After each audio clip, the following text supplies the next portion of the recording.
ఓ తమ్ముడు కన్నీరు మున్నీరుగా ఏడుస్తున్నాడు. సాఫ్ట్వేర్ ఇంజనీర్ని అయ్యా, నెలకొచ్చేంత జీతం అయ్యా, సంతోషం లేదయ్యా. ఈ సంవత్సరం నుండి నేను ఎంత ఏడ్చానో తెలుసా, ఎంత ఉపవాసం ఉన్నానో తెలుసా, నేను నా భార్య అంగలారుస్తూ ప్రార్థన చేస్తున్నాం.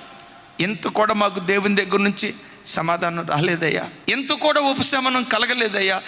అసలుగానే ఉంది, వడ్డీ మాత్రం 1000 రూపాయలు కడతా ఉన్నాం. ఇదయ్యా మా పరిస్థితి. ఎందుకు మా ప్రార్థనకు దేవుడు జవాబు ఇవ్వాలా? నేను అడిగాను, తమ్ముడు అసలు అంత అప్పు ఎందుకు అయింది? ఏమన్నా ఇల్లు కొనుక్కున్నావా? లేదన్నా. ఏమన్నా ఫ్లాట్ లోన్లో ఏమన్నా తీసుకున్నావా? లేదన్నా. మరి 60 లక్షల రూపాయలు వడ్డీ కట్టే పరిస్థితి ఎందుకు వచ్చింది తమ్ముడు? అప్పుడు వాళ్ళ భార్య అంటది, అది అడగండి అన్న, అప్పుడు తెలుస్తుంది. ఏం చేసావు తమ్ముడు, ఏమైంది? ఫోన్లో ఆన్లైన్ గేమింగ్ ఆడాడట. అక్కడ ఇక్కడ అప్పు తెచ్చి 1,20,00,000 రూపాయలు ఆన్లైన్ బెట్టింగ్ పెట్టాడట.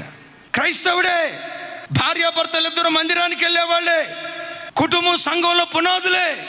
మరి ఇంత భక్తిగా బ్రతికిన ప్రజల జీవితాల్లో ఎందుకు వీళ్ళు బాధలకు గురైపోయారు? కష్టాతీతం 60,000 రూపాయలు ప్రతి నెల సంవత్సరం నుండి ఎందుకు వడ్డీ కట్టుకునే పరిస్థితి అయిపోయింది?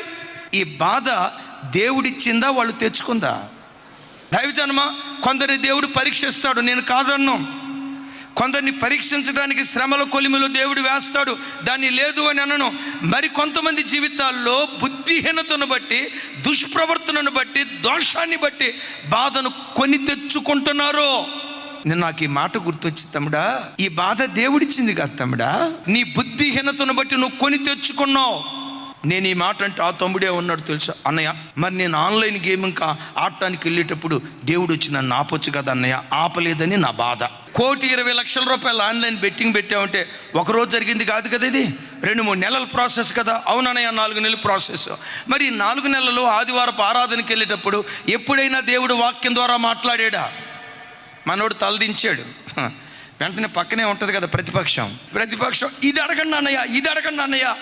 అన్నయ్య 2 వారాల పాటు అయితే దైవజనులు ఒకే అంశం మీద వర్తమానం చెప్పారు. ధనం మీద మనసు ఉంచకండి, ధనం మీద మనసు ఉంచితే పక్షిలాగా అది రెక్కలు ధరించి ఎగిరిపోవటం ప్రారంభిస్తుంది, మీకు దొరకదు అది. ధనం మీద లక్ష్యం ఉంచకండి, తప్పుడు త్రోవల్లో డబ్బు సంపాదించడానికి ప్రయత్నం చేయకండి, కష్టాతీతాన్ని న్యాయబద్ధమైన మార్గంలోకి వెళ్ళండి. పలుమార్లు దేవుడు మాట్లాడాడన్నా. నేను అన్నా, మరి మాట్లాడారు కదా, అట్ట కాదు, దేవుడే. విన్నారా నా బిడ్డలారా? దేవుడు కొందరిని పరీక్షిస్తాడు, నేను కాదను. 90% నీ బుద్ధిహీనత, నీ వెర్రితనం, నీ అక్రమం. చేతులారా దేవుడిచ్చిన బంగారు భవిష్యత్తును నీ చేతులారా పాడు చేసుకుంటున్నావు అన్న సంగతి ఎన్నటికీ మర్చిపోవద్దు.